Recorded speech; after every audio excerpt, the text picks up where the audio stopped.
Great day, lovelies! This is Lilo, your chingo on air. And folks, this is another day for all of us. I hope you're having a great day while you're listening. And for those people who live in a place where there's still COVID, a gentle reminder. Please don't forget your mask or face shield and your sanitizer. It's better be safe than sorry.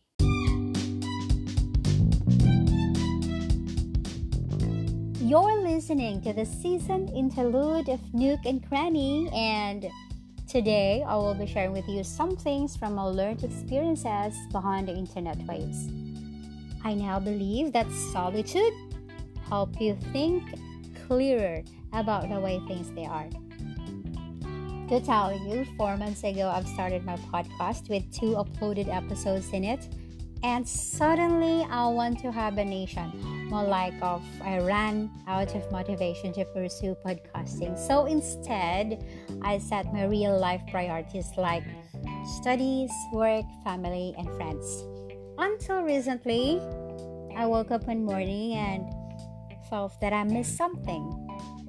And a family came over, and seriously, her comment is kind of enlightening to me. Inspired me to start again and continue what I love to do most.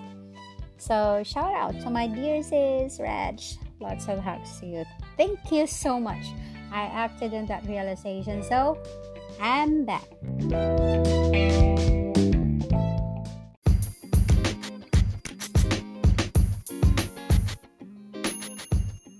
While I indulge myself in silence, hibernation at its best, to say the least, let me share my thoughts on everyday experiences I have during that entire time. Well, not all of what I say here are mine. Mostly, I may refer to my references from internet articles, books, and documentary films for purposes of responsible information distribution. So I may be quoting my resources from time to time, so bear with me.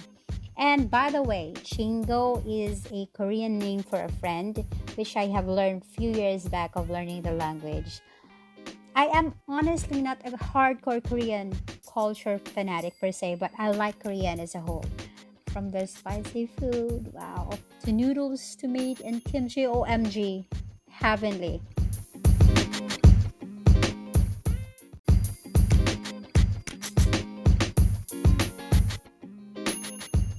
I'm also into just a bit of K-drama and a pinch of K-pop wave, and CN Blue is my pinch of K-pop, especially Jonghyun. Wow, oh my god, he's so handsome actually.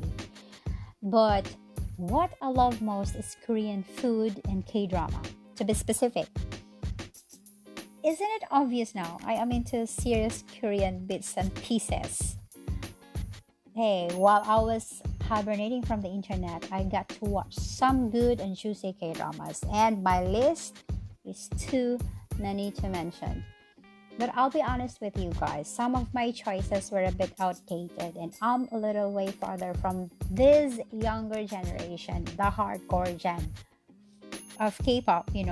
For that matter, I have a lot of catching up to do. Also recently, I have started watching this K-drama series entitled Startup, led by Bae Suzy, Kim Sun-hoo, and Nam Joo-hyuk. By the way, you know Bae Suzy if you're a fan of Lee Min-ho. And yes, these two guys also are stars in their own right. It's a good pick for me for a weekend watch because this is a light drama. Also, if you're curious, lovelies, you can look it up in the internet where to find it.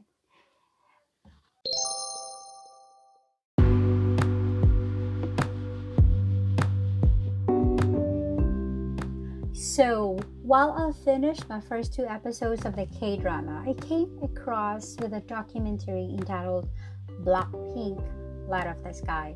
The said documentary is highlighting the journey of the members before they became famous. For some K-pop fans, the documentary may be ordinary because they have seen a lot of K-pop group. But for me, the insights of this story and journey is an extraordinary story because it made me feel hungry for something. Not fame because I can't be like them, but something to do what you love to do, like what I do now. So I certainly don't know Blackpink, and I never had the urge to get to know them, even if I have this inkling of fondness of Korean thing. I actually prepared watching BTS since I got to hear them sing and perform first in James Curtin show, which is titled Carpool Karaoke. I saw them there as guests, and I might add, they're unbelievably awesome to watch, except the fact that they're all handsome.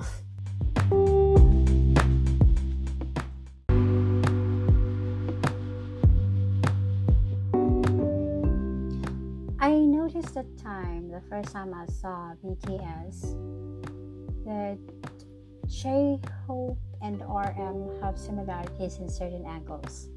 The first time I saw them, they have almost the same hair length, and I was in a dilemma of confusion that only BTS fans will recognize which is who among the two. I really felt awful because I feel I'm stagnant in the era of Korean explosion. I'm stuck with my CN Blue. Okay, but they're cool for me. In fact, their new song Love Light is cute.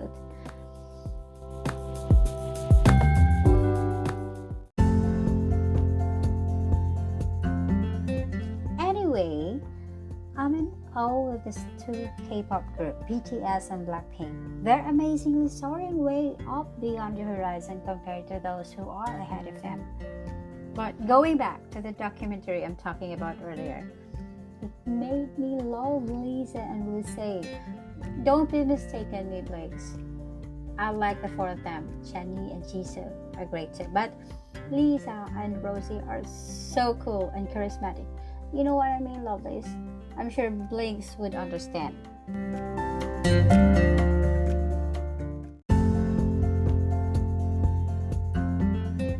So let me help you get to know Blackpink and its members for those who don't know them yet. Starting from when did they debut their group and how I see them, and all the info I think you might want to know. Blackpink debuted on August 8, 2016 under YG Entertainment. They are otherwise often referred to as another pretty version of 21, which is relatable because they came from the same agency. So let's start off with Jisoo. Jisoo is the only or eldest among the four members. She has a sweet face to me, and she looks like Yujin, who is also a Korean actress in one of her pictures I've seen online. She started training in 2011, had some of her own small successes before the group emerged after 5 years. Next is Jennie. For me, she is the silent one among the four members, but she's got this kind of audience impact. She grew up in New Zealand and went back to South Korea and started training in 2010. She has her own successes too prior to the group debut. Third is Lisa. She's born and grew up in Thailand, the only non-Korean member in the group. She's kind of fearless for me when it comes to dancing, which I liked about her. She started training in 2011. She has her own fair share of small successes too. And lastly, but not the least, Rosé. She looks innocent for me as well, but I feel she's got that X factor as a performer. That feel when you see her playing her guitar and her voice is so charming. And she started training in 2012. Her father is instrumental to her new success by becoming the member of Blackpink because he booked her ticket for the audition knowing that her daughter is into music. She's got her own featured successes as a solo artist while on training. So generally, all of them actually have background in performance and music. Yeah, OMG, that's it.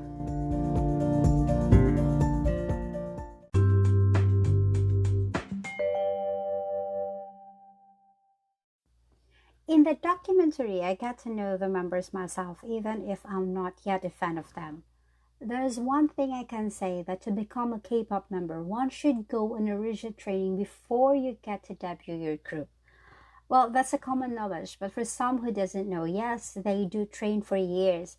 And I quote from the documentary, training may last for about 3 to 5 years, depending on how much time is needed to hone a talent. And it also depends on the talent agency's evaluation, which, by the way, is done on schedule regularly to check whether they can launch a new group of talents. I would like to highlight the talents. I mean, the girls desire to become the artist that they wanted to be. And I must say, Blackpink is an outstanding female K-pop band that I've ever seen so far. Of course, all the K-pop female groups are great in their own way, like 21. But I can see that Blackpink is determined to achieve the success they really wanted, and they're on it by YG's management and guidance. I believe the company is doing a pretty job at developing their talents, for which I know of from our red sources. Clearly, you can see the elegance of these kids, physically and mentally. They're oozing with talent and a great vibe their fans are getting from. So, what have they been through before they became this popular all over the world? Oh, they just wasted a few years of their time practicing and practicing. But seriously, I do believe that nobody could ever fathom how difficult it is to perfect a single performance, repeating it again and again. If you haven't experienced it yourself, you cannot understand, including me, until I saw that documentary.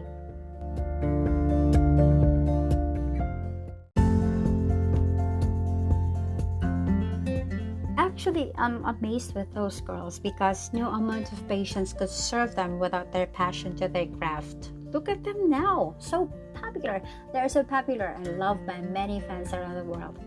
In fact, their popularity is overwhelming that you get to feel the acceleration and euphoria they are experiencing now after that Coachella performance. For those who would want to know why I say these things, you can watch the documentary yourself. I'm sure one thing you say after watching is, wow. Chincha? Yes, chincha, chingo. What's my takeaway here?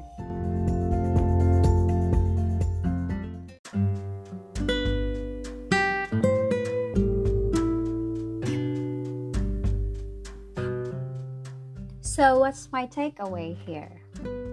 For me, it is important to believe in yourself. No one is born talented. You can hone your talent. And these girls are example of that. Also, you won't know your limit if you don't acknowledge your weakness. They left their ego at home and decided to be popular by what other people can teach them. And they've used it.